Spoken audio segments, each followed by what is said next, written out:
네, 안녕하십니까. 자, 오늘은 이제 저번 주에도 물건에 대해서 한 두 가지 정도를 선보여 드렸는데요.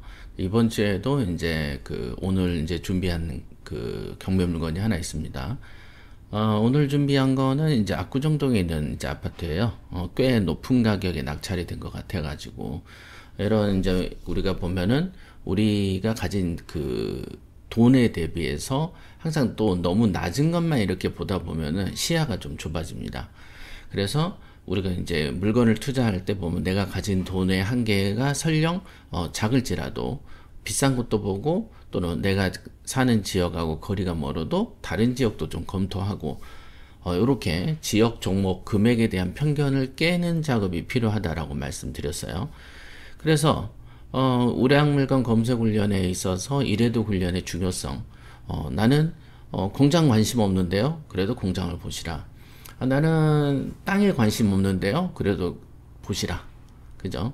나는 시골에 살아서 또는 서울에 있어도 너무 비싼 압구정 물건을 안 볼 건데요, 그래도 보시라.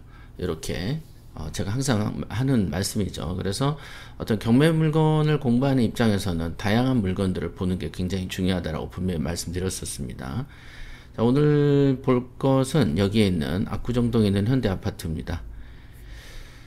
6월 5일이니까 지금 보면은 며칠 전에 이제 낙찰받은 물건이고, 입찰자는 이제 2명으로 보여집니다.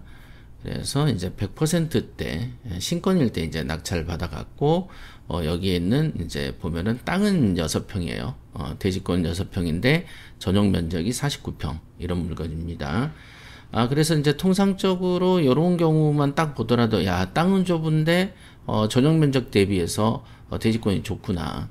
그런데 여러분들이 낡은 빌라나 어떤 단독 주택을 이제 나왔을 때, 이 자리가 아파트로 바뀔 것 같다, 개발이 될 것 같다라고 봤을 때는 이 대지권, 그죠? 대지권이 이렇게 낮습니다. 그렇지만은 만약에 땅이 넓은 단독 주택이 경매로 나왔어요. 너무 헐값에.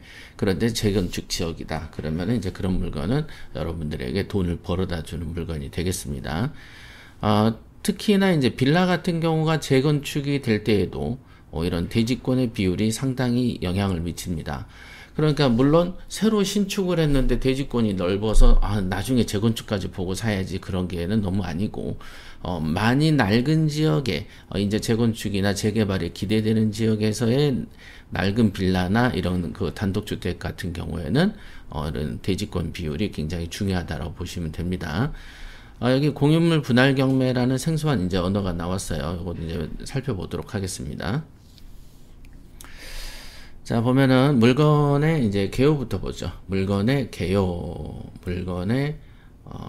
잠깐만요. 개요가 어디냐? 장점, 단점, 권리 분석, 입지 분석, 조사 포인트. 예, 물건 개요 같은 거는 없네요, 지금. 일단은 개요를 보면서 그 전에 이제 그 다음 순서로 이제 권리 분석을 먼저 보도록 하겠습니다. 물건 개요라는 이 창을 하나 만들어 놔야 될 것 같습니다. 일단은 압구정동에 있는 21동 369의 1번지, 여기가 이제 보면은 3구역 같아요. 3구역. 그 다음에 1층에 있는 103호다. 그렇죠. 요즘에는 물론 재건축이 됐을 때 뭐 1층 주인이라고 해서 1층으로 되는 게 아니니까 이렇게 당장은 나중에 이제 추첨이 돼서 고층으로 돼버리면 그것도 돈은 크게 되겠죠. 물론 기존에 지금 고층 자체가 거래되는 가격이 저층보다 비싸게 거래되기 때문에 이거는 재건축 이 조합에 어떤 규정이 있을 걸로 추정이 됩니다. 완벽하게 프리하게 랜덤으로 할 수는 없겠죠. 왜냐면은 이제 중고층에 내가 예를 들면 70억 주고 사서 들어왔고, 1층은 지금 이렇게 60억대 됐다. 그걸 어떻게 똑같이 랜덤 뺑뺑이를 돌리겠느냐라고 생각하면은 난리가 날 것 같죠. 자, 요거는 49평, 전용 면적 49평이에요. 그 다음에 이렇게 2명 응찰됐고, 그 다음에 이제 소유권 보존 등기 보세요. 76년입니다. 그러니까 진짜 오래됐죠. 76년이면은 몇 년이죠? 2006년이 30년이니까 2025년 앞두고 있으니까 거의 50년 된 아파트다라고 보시면 되겠습니다. 거의 그렇죠. 그 다음에 여기에 이제 2016년에 나영무 씨라는 사람이 있고, 여기 보면은, 여기에 2007년에 나영숙의 1인이 상속이 됐습니다. 상속받은 거죠. 2007년에. 그러고 나서 이제 지분이, 이렇게 허관영, 허영애, 허씨들이 이렇게 이제 가지고 있네요. 그죠? 그래서 이제 지분 이렇게 돼 있어요. 여기에는 보면 나영숙의 일명인데 등기를 봐야 되겠다. 등기를 한번 보실까요? 권리 분석 공부하는 겁니다. 지금 등기를 한번 보면 표제부 있고 갖고 소유권 이전 이렇게 해서 소유권 이전은 2006년에 상속이 됐어요. 이렇게 전복순, 나영무, 나영숙, 나영선 이렇게 이제 총 4분이었었네요. 11분의 5, 11분의 2, 11분의 2, 11분의 2 이렇게 돼 있다가 요것들이 이제 이렇게 쭉쭉 갖고 있다가 나영무 씨 지분이 2012년에 경매가 되면서 전복순 씨한테 넘어갔네요. 그러니까 여기 보면은 전복순 씨가 있네요. 그죠? 이분이 이제 어머니이신 것 같은데, 그렇게 됐고, 공유자 우선 매수를 신청해서 가져갔고요. 그 다음에 전복순 지분하고 10번 전복순 지분 전부가, 이제 미국에 있는, 그러니까 미합중국이니까 미국에 있는 손녀는 아니네, 52년생이면. 허영애 씨한테 증여를 했네요, 증여를 해버렸네. 어떤 관계인지 모르지만 증여를 했어요. 그 다음에 허영애 씨 지분이 경매를 당해가지고 그 다음 다시 나영숙, 나영선 씨한테 왔어요. 그러니까 경매를 또 했어요. 그래가지고 다시 이 나영숙, 나영선 이 두 분이 채권자 두 분이 야 이러지 말고 이거를 팔자. 그냥 일반 매매로 내놔도 좋을 건데 이거를 그냥 어떤 서로 대화가 부드럽지 않았나 봐요. 그래서 공유물 분할 경매를 신청한 겁니다. 공유물 분할을 위한 경매 개시는 이렇게까지 되기 위해서 기본 3, 4년씩의 소송이 붙어 있습니다. 그러니까 소송을 하다가 이렇게 된 사례다라고 보여집니다. 이렇게 전복선 허관행이란 분이 돈을 빌려줬네. 근저당권자로서 허씨가 관여돼 있네요. 근저당권자로. 또 이럴 거고 허영애 씨 지분에 대한 이분은 또 강남세무서에 또 이렇게 근저당이 좀 잡혀 있는 케이스. 조금 복잡하지만 어찌됐든 공유자 우선 공유물 분할 경매는 여기에 있는 두 분, 나씨 두 분이 요거를 서로 합의하지 않고 그냥 내놔도 충분히 좋을 건데 경매로 팔아야 되겠다고 생각을 하는 데는 여러 가지 이유가 있을 수 있겠죠. 1번은 사이가 안 좋다. 2번은 지금 이 자리에는 토지거래 허가지역이거든요. 그래서 일반 매매로 거래할 때가 좀 힘듭니다. 그래서 토지거래 허가지역 같은 경우에는 이거를 매수하려고 오면은 그 사람이 이제 자금 출처 조사를 받아야 돼요. 그러니까 그죠? 그런데 이제 경매나 공매로 진행할 때는 자금 출처 조사가 면제됩니다. 그 다음에 토지거래 허가에 대해서도 면제가 됩니다. 그러니까 제3자한테 팔기 제일 좋은 건 경매 방식이죠. 그래서 일부러 경매를 쳤을 수도 있습니다. 왜냐면은 안 그래도 관심 있는 지역이고, 근데 이거를 중개업소에 던지는 것보다는 경매로 던지는 게 새로 이 집에 관심 있는 매수자 있죠. 매수자들한테 법적인 제재가 덜해지기 때문에 그렇습니다. 아까 뭐라 했어요? 토지거래 허가에 어떤 허가를 받지 않아도 된다. 그 다음에 자금 출처 조사를 받지 않아도 된다. 이 두 가지의 매력 때문에 오히려 경매로 매각하는 게 더 좋다라고 판단했을 것 같습니다. 이제 가치가 너무 높고 매수자한테 장애가 되는 게 여러 가지가 있다면 장애를 덜어주는 방법은 그냥 경매를 치는 방법이죠. 자, 그래서 이 물건 같은 경우에는 여기에도 보면 이런 거 조사할 때는 항상 조합 설립 인가가 21년에 났어요. 그래서 지위 승계 여부를 반드시 조사하는 게 조사 포인트죠. 그죠? 권리 분석은 지금까지 했고, 자, 이 물건의 이제 조사 포인트는 이런 경우에 이제 그 재건축이나 재개발의 어떤 이슈가 돼서 이제 나온 물건 같은 경우에는 반드시 내가 이걸 낙찰받았을 때 조합원의 지위를 승계할 수 있는가? 이 부분이 조사 포인트가 되는 거죠. 이런 케이스는. 그 다음에 두 번째 케이스에 중요한 거는 뭐겠습니까? 이 물건의 시세죠. 이 시세가, 왜냐면 재건축 같은 경우에는, 특히 이 물건 같은 경우에는, 아직 그 착공은 안 됐어요. 아마 예상이 26년, 26년이지만은 또 27년이 될 수도 있는 거죠. 그래서 전에 이런 경우들이 너무 많죠. 재건축 같은 경우가 진짜 별탈 없이 진행되면 보통 3년, 4년 이렇게 보는데, 중간에 이제 한번 브레이크가 한번 걸리죠. 얼마 전에도 그랬죠. 하남인가 이쪽에서도. 그랬죠. 처음에는 우리가 이제 그 건설사랑 계약을 할 때는 예를 들면은 이제 한 2천억이다. 이렇게 했는데, 그 2천억이라고 해서 분양, 우리가 이제 그 각각의 분담금이라는 게 정해지잖아요. 그래서 이제 정했어.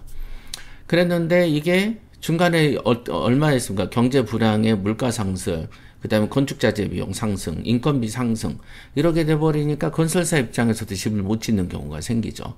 그러면 이런 경우에는, 이제 중간에 원래 우리가, 2천억 그 받기로 했는데, 한 3천억까지 안 올려주면 나 못해. 이런 거 가지고 싸움질을 났던 거 기억하시죠? 그러면 그거와 관련해서 소송하다 보면 기본적으로 3년씩도 끝난 말이에요. 그러면 나는 이 집을 사놓고서는 몇 년간을 그 예상보다 몇 년이 더 딜레이 돼 버리는 경우가 있고, 특히나 이제 빚을 져서 투자를 해놓은 경우에는, 이자 부담이 만만치 않게 되죠. 그죠? 그런데 이제 그 협상이 결렬이 되면 더 최악으로 되죠. 그럼 이제 유치권이 돼버리는 거고, 그 다음에 철골 같은 거 세워놓고 비를 2, 3년씩 맞아버리면 사실 그 집이 튼튼하다고 보기는 어려워지는 거거든요. 그래서 여러 가지 면에서 리스크가 있는 건 사실이다. 그러나 그래도 대한민국에서 제일 이슈가 되고 관심이 되는 지역이 지금 압구정 현대 쪽의 재건축이 되겠습니다. 그래서 이것도 4년 전, 5년 전에는 보통 30억, 40억 이랬던 거가 지금 60억, 70억 이렇게 된 겁니다. 아시겠지만은, 그, 문재인 정권의 잘못된 부동산 정책으로 인해가지고, 부동산이 급등을 하고 폭등을 했죠. 그러나 다른 지역에서 경기도권은 조금 많이 빠졌는데, 지방은 완전히 많이 빠졌고요. 그랬죠. 그랬는데, 이제 강남, 서초, 송파 이쪽은 잘 안 빠져요. 왜냐면 이제 워낙에 재건축 수요가 많습니다. 서초구만 해도 온 전체가 아파트 재건축이거든요. 근데 이제 강남 하면서 이쪽도 재건축이 일고 초고층이 허용이 되면서 굉장히 이제 이슈죠. 그러니까 그들만의 리그가 벌어진 거예요. 그렇기 때문에 이거의 조사 포인트는 또 뭐가 있습니까? 장기간 버텼을 때 나중에 분양가가 얼마까지 보겠는가가 우리가 볼 수 있는 시세조사법이라는 거죠. 그렇죠. 지금 이제 62억짜리를 63억인가? 67억에 받았네. 자, 67억에 받았어요. 그러면은 내가 이걸 얼마에 팔아먹을 수 있을까? 라는 생각이 있겠죠. 그러면은 착공을 2년 후에 했어요. 그러고 나서 나중에 입주까지 보면은 보통 한 5, 6년 더. 그래서 2031년 정도를 예상한다고 봤을 때 지금이 2025년이니까 거의 한 6년 이상을 이 가격으로 갖고 있어야만이 우리가 이제 이익 실현이 최대화가 되겠죠. 물론 분양하고 입주한 때보다는 더 갖고 있으면 더 오르겠죠. 그러니까 아예 굉장히 큰 부자가 이거를 갖고 내가 여기서 우리가 살아야 되겠다 라고 생각을 한 경우면은 상관이 없는데 이걸 투자한다라고 봤을 때는 장기간 레이스에서 리스크를 무시할 수 없다. 특히 67억 정도 되면은 대출은 한 50% LTV를 적용했을 때 된다고 봤을 때 실제로 내가 들어가야 될 현금은 35억 이상이 될 것이다. 그 다음에 예를 들면 30억 정도를 대출로 했을 때 어떻습니까? 이거에 대한 대출 이자 문제. 그죠? 대출 이자 문제가 집중 모드로 바꾸도록 하겠습니다. 그래서 대출의 이자 문제가 발생하죠. 예를 들면 30억이다 그럴 때 5% 이자라고 봤으면은 1년에만 1억 5천. 그죠? 그 한 6년 보유하면은 얼마입니까? 한 9억 정도를 이자로 줘야 되는 거죠. 그죠? 그러니까 중간에 만약에 어떤 분담금이 더 올라갈 수도 있겠죠. 상황에 따라서. 그 다음에 어떤 상황에서는 또 요즘에 경제 불황도 있다고 하니까, 그 어떤 추가적인 어떤 공사비를, 그 건설사에서 요청할 수도 있을 것이다. 그러니까 이러다 보면은 이제 4년 공사 기간 예측했던 게 5년도 되고 6년도 되는 경우가 있습니다. 이게 조사 포인트예요. 이게 어떻게 흘러갈 것이냐, 시세가 앞으로 얼마를 볼 것이냐. 근데 이제 시장에서 예측할 때는 한 90억에서 100, 몇십억, 150억도 본다라는 말은 있습니다. 물론 이 평수를 언급한 건 아니고, 지금 이 평수보다 더 큰 190제곱미터짜리는 낙찰가가 보통 한 80억, 90억에 이루어져 있다고 그럽니다. 제가 이제 기사를 아까 찾아봤어요. 그게 이제 시세조사죠. 조사 포인트가 되겠다. 이거에서는 이제 이 물건에 나온 동기는 추정해 봤죠. 공유물 분할 경매가 있다. 그 다음에 이거는 이제 나중에 오랜 기간의 리스크를 감당할 수 있겠냐. 또 장점으로는 아까 말했듯이 토지거래 허가가 면제된다. 자금 출처 조사가 면제된다라는 점. 그 다음에 개인으로 낙찰 받았죠. 그러니까 개인의 LTV로 인한 대출의 한계가 있을 것이다. 이 얘기도 말씀드렸어요. 자, 이거 정도고, 그 다음에 이제 말씀드릴 거는, 뭐, 입지 분석은 뭐 말할 필요 없죠.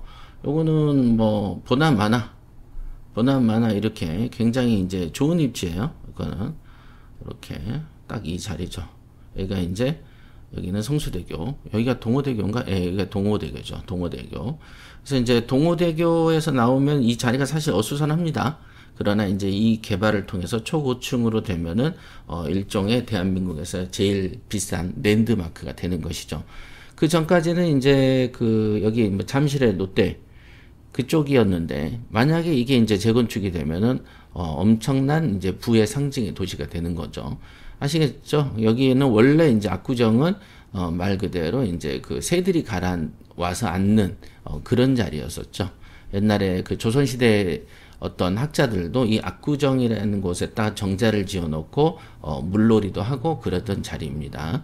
근데 이제 이렇게 좋아지는 거죠. 옛날에 이제 방배동 같은 경우에는 뽕밭이었다고 그럽니다. 서초구는. 근데 여기는 말 그대로 이제 그 정자 지어놓고 강을 구경하던 곳이었는데 이렇게 명당 자리가 된 것이죠. 옛날에 요쪽에는 이제 그 매립을 해가지고 뭐 집안이 튼튼하지 않다 이런 말들도 되게 많이 있었던 시절이 있었습니다. 뭐 입지는 뭐 말할 것도 없고 이렇게 됐습니다. 그 다음에 할 거는 조사 포인트였고, 장점 단점도 아까 이제 다시 언급을 드리지만은 장점은 아까 말씀드렸죠. 토지거래 허가가 면제된다는 거. 그 다음에 이제 수익이 기대된다는 거. 그것도 엄청 기대된다는 거. 다만 단점은 오랜 기간 보유해야 된다는 점, 이자 부담이 꽤 크다는 점, 중간에 공사가 장기간 길어질 수 있다는 점, 뭐 이런 게 있습니다. 그래서 중간에 그냥 갖다 팔아버리면 어떡하냐라는 생각도 들죠. 그러니까 중간에 한 사놓고 잔금 치르고 올해 안에 한 5억 정도 붙여서 팔아버릴 수도 있겠습니다. 그러면은 이제 세금 한 2억 정도 띄면 3억 버는 건데, 이렇게 큰 장사를 하면서 뭐 2, 3억 벌이 장사를 하는 것은 올바른 태도는 아닌 것 같고, 아까 하나 누락된 게 있네요. 장점이라고 한다면은 또, 여기에서는 이제, 실거주 의무가 면제되는 거죠. 2년간 실거주 의무가 있는데 그런 거가 면제된다는 점이 있습니다. 그래서 경매와 공매로 사면은 또 이런 장점이 있다는 거 오늘 배웠습니다. 자, 이런 물건도 있다. 사진이나 좀 구경하고 마치도록 하겠습니다.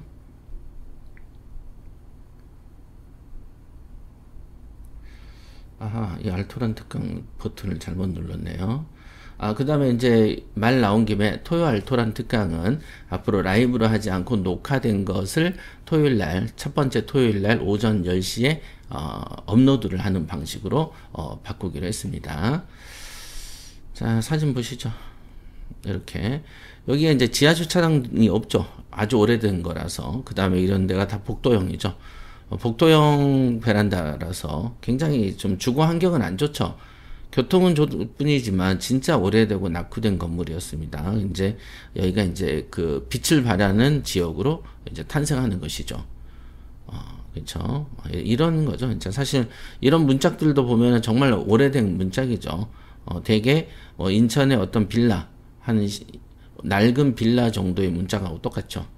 그러나 이제 개인집으로 이제 비싼 집이면 예를 들면 60억, 70억, 100억짜리 집이면 이 복도도 좀 훨씬 넓고 그죠? 엄청 넓겠죠. 그 다음에 여기 또 대문도 요거보다 1.5배 이상 더 넓고 원래 문의 크기가 이제 좀 재산의 크기를 차지한다는 말도 있습니다.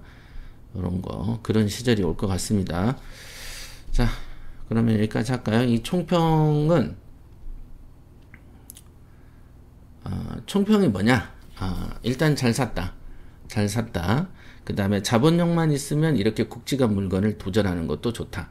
그러니까 여러분들이 1억, 2억 정도 가지고는 굵은 물건을 도전하기 힘듭니다. 오히려 작은 물건을 여러 개를 사는 게 더 좋을 수도 있습니다. 그러나 이렇게 목돈이 있다 그러면 돈 불리는 것이 이렇게 쉬운 것이 경매라는 거 알 수가 있습니다. 그래서 경매 물건을 투자할 때 돈이 크다. 그러면 당연히 큰 돈을 법니다. 그래서 깨가 100번 굴러도 호박이나 수박이 한 바퀴 구른 거를 못 이기는 거와 같은 이치입니다. 그래서 여러분들이 이제 지금 작은 돈이 있으니까 그럼 난 경매는 작은 것만 해야 돼 라고 생각도 틀린 생각이다. 이런 큰 물건을 공부하면서 내 호연지기를 키워나가는 것도 중요하다. 이렇게 오늘 강의를 여기까지 하고 마치겠습니다.